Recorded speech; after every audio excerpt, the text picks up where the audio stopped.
One of the famous Jewish blessings that parents bless their kids is, may God grant you to be like Ephriam and Menashe.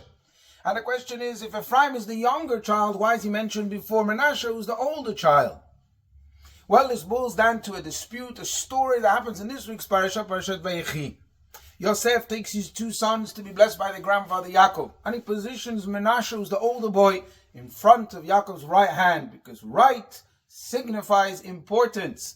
And he puts Ephraim, who's the younger brother, opposite Yaakov's left hand. But Yaakov does an amazing thing. He crosses his hand so that his right hand is over Ephraim.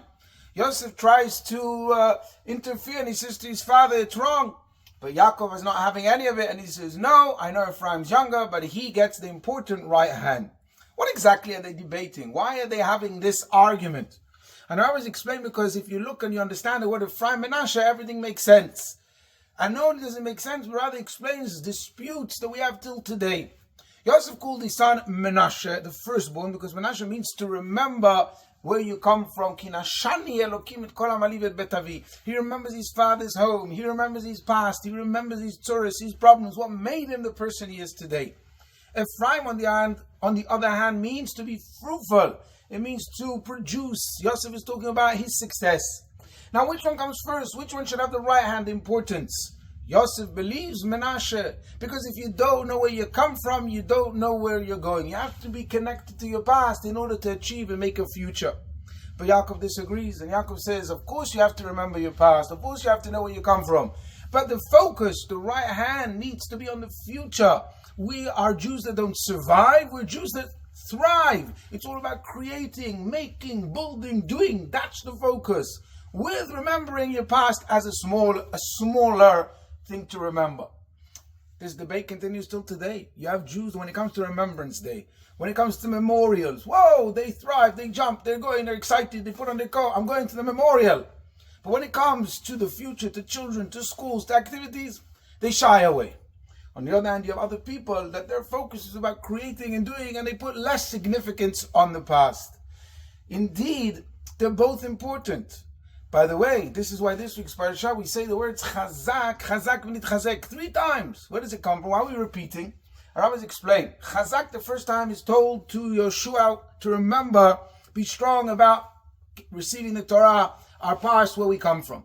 But then he's told chazak v'nitchazek when he enters the land, when Hashem tells him to conquer the land, to succeed, to move forward. There's actually a double, chazak v'nitchazek.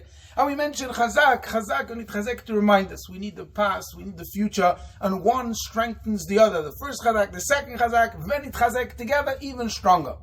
But where do we put the significance?